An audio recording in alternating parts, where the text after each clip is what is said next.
Okay. Let me first share my PPT and I will start. I'm going to talk on today.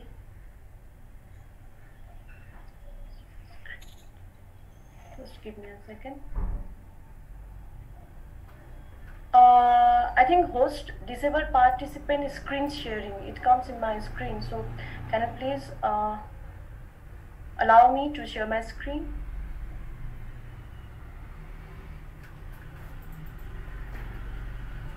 Or I have shared my PPT to Atachara's team. So if you can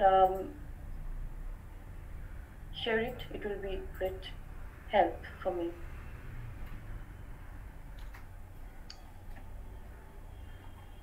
Okay, thank you.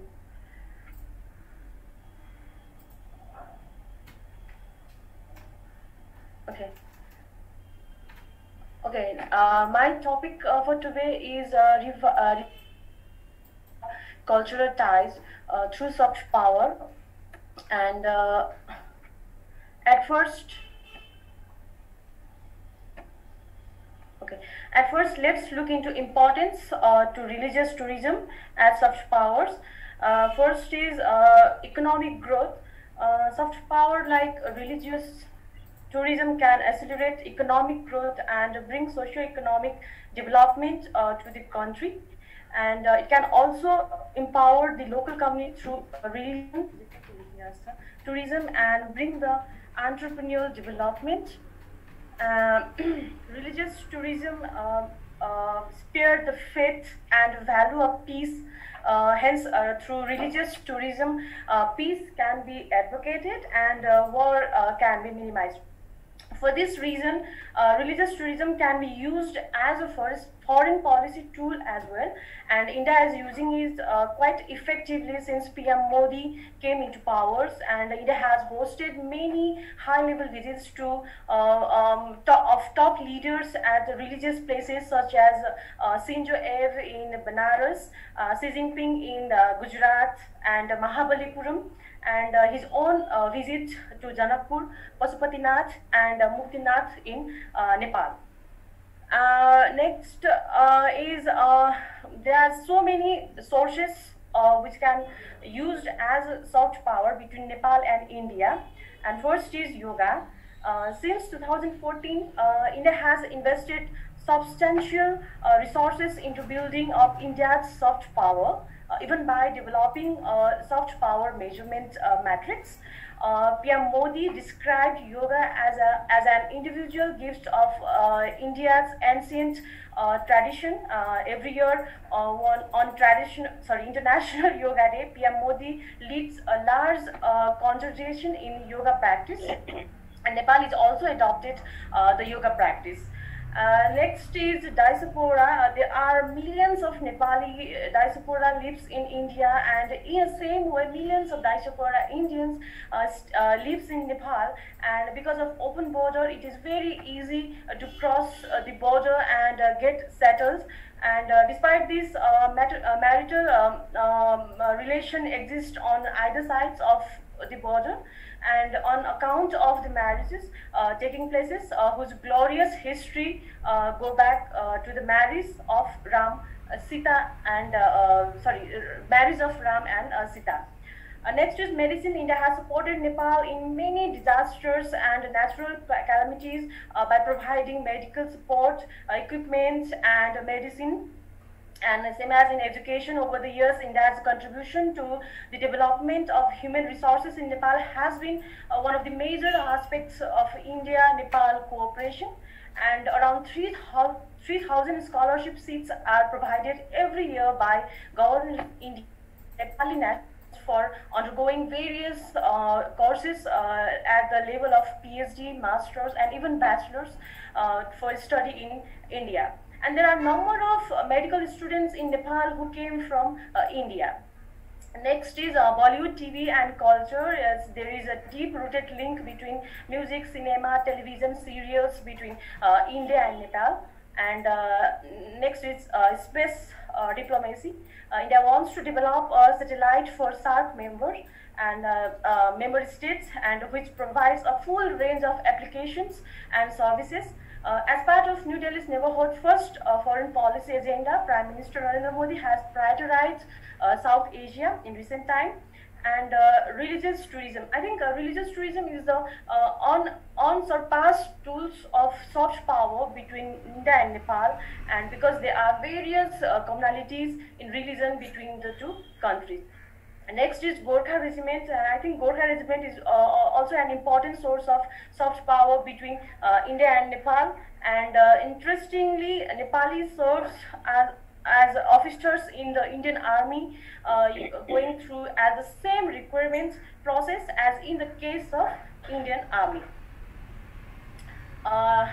Let's talk on a little bit on Nepal-India religious relation. Apart from all these, one sector where India and Nepal should strongly focus on is religious tourism, through which Nepal and India would not only strengthen their cultural ties with South Asia, but also with Southeast Asia and East Asia. Okay, these are the pictures of 4 Prasiddha Dhams, Rameshwar temples, Dwarkadish temples, Badrinath temples, Jagannath temples, which are all located in India in all the 4 cardinal directions. And Hindu devotees take long journeys to visit all 4 Prasiddha Dhams. However, their journey to spiritual liberation is incomplete without visiting Kashi Vishwanath and temple and Pashupatinath temple in Nepal.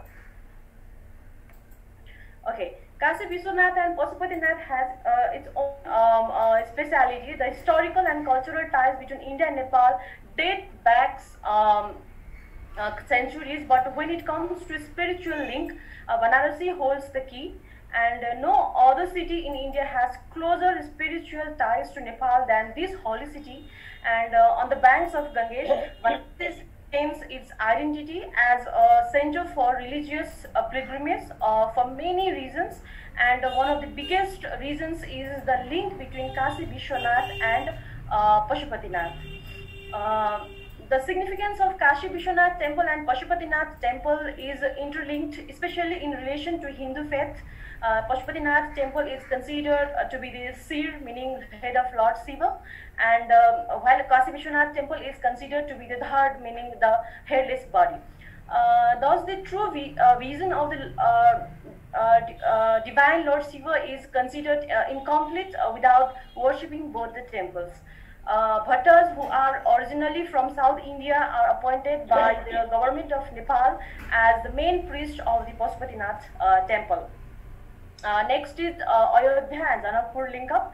Ram and Sita is the central figure of the ancient Hindu epic Ramayana, and Sita Vivaha Panchami is the auspicious day when Princess of Janakpur Dham Sita married Prince of Ayodhya Ramachandra, and Vivaha Panchami is celebrating by organizing Baryat of Ramachandra from Ayodhya to Janakpur. Next is Nepali temple. Nepali temple is a temple of Shiva, and which was situated at Lalita Ghat, Varanasi, and was constructed in the 19th century AD by the Nepali king Rana Bahadur Saha. And this temple is made up of terracotta, wood and stone, and it was built by the Nepali artist. Next is Gosaikunda. According to Hindu legend, Gosaikunda is the home of the Hindu and Gauri and Lord Shiva, and people also believe that Gosaikunda came into existence when Lord Shiva thrust his holy trident and into the mountain after he swallowed poison, and which creates 3 springs, and hence its name Trishuli, which is at lower stage flows into India and joins the Ganges. Okay, next is Jagannath Puri, and Nepal has an age-old relationship with Sri Jagannath. As per tradition, the king of Nepal is also a sevak of Sri Jagannath, just as the Gajapati of Puri, and this privilege of performing rituals in the Ratnavedi altar is extended only to three people: Gajapati Maharaj of Puri, Sakharacharya of Puri, and King of Nepal.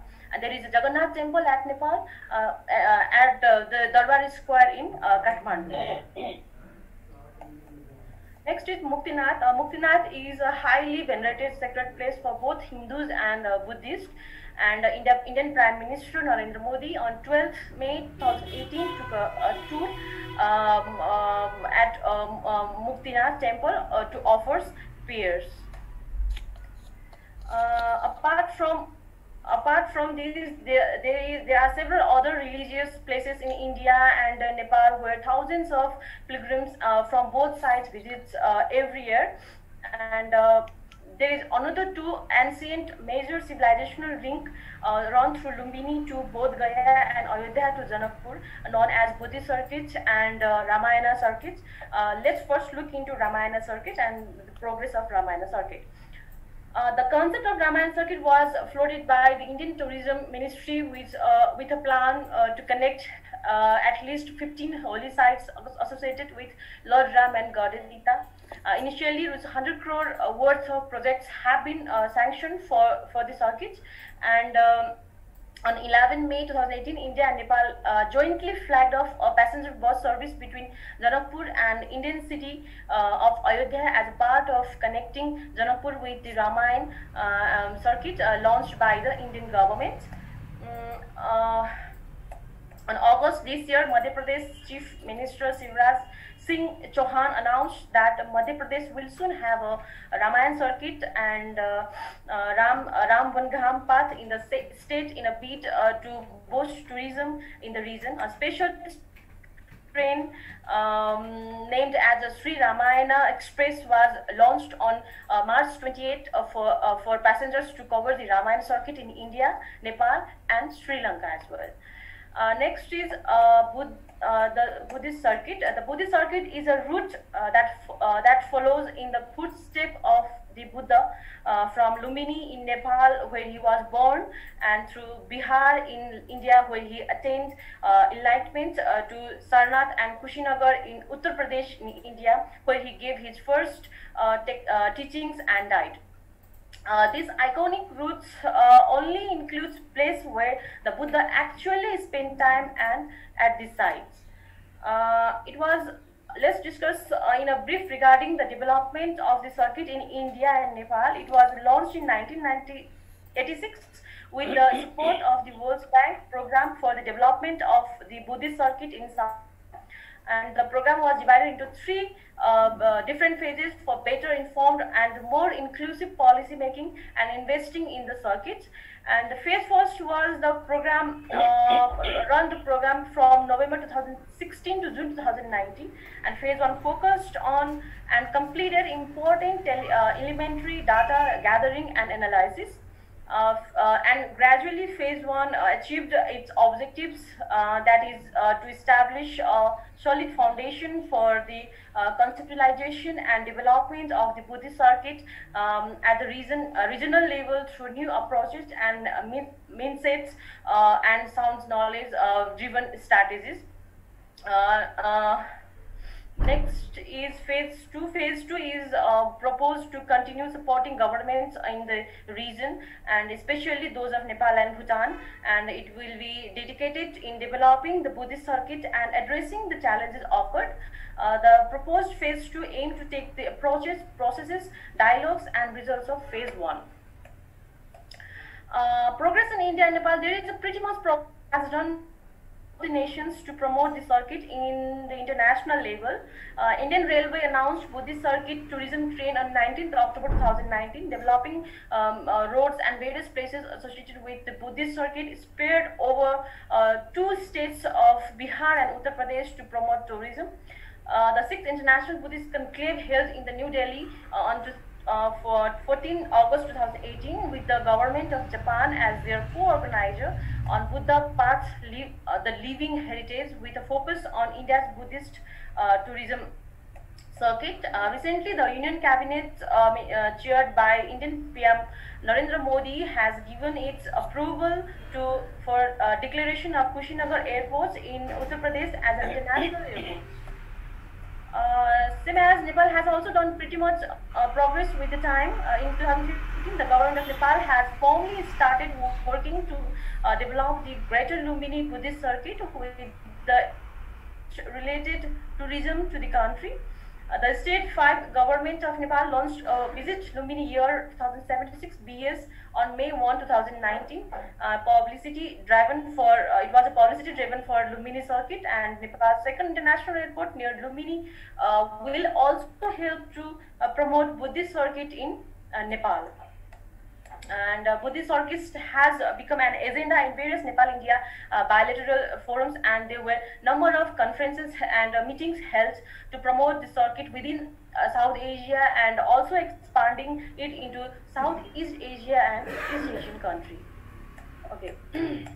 Religion diversity in Southeast Asia. If we talk about the Asia, it leads the world in religious diversity. Southeast Asia is home to two of the most religiously diverse countries. One is Singapore and another is Vietnam, as well as two of the least diverse. One is Cambodia and Timor-Leste. Thailand and Philippines and Indonesia are all on the less diverse side too. You can see it clearly in the figure that how diverse is the region in Southeast Asia.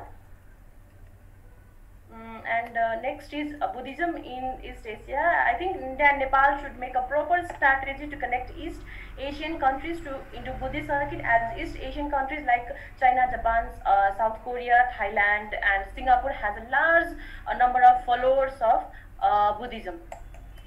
Stretching the circuit from South Asia to Southeast Asia, I think it is possible only through BIMSTEC, and Nepal and India has the opportunity to connect itself to Southeast Asia. There is possibility of expanding Buddhist circuit and Ramayana circuit beyond India and Nepal to the Southeast Asian country through BIMSTEC. However, first there is a need of proper connectivity between South Asia and Southeast Asia.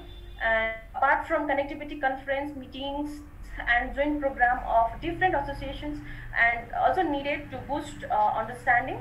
Thailand, Laos, Cambodia, Burma and Buddhist countries, but are also Buddhist country, but have been enacting Ramayana with great popularity. So Ramayana circuit could also be promoted in Southeast Asian country. Finally, I conclude this by saying religious soft power is important and functional to improve the external security environment by projecting peaceful and attractive image of a country. And also it is a simple approach to manipulate other countries' style of and performances. Unity within a community or community of countries, it is very useful. Thank you so much.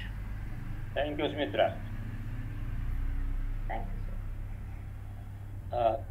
The next speaker, Dr. Prasad Jaiswal, who is a research director at Nepal Institute of International Cooperation and Engagement and General Secretary of Center for Diplomacy and Development. He has been a regular and visiting faculty at different universities of Nepal, Tribhuvan University, Kathmandu University, and Pokhara University, and China Foreign Affairs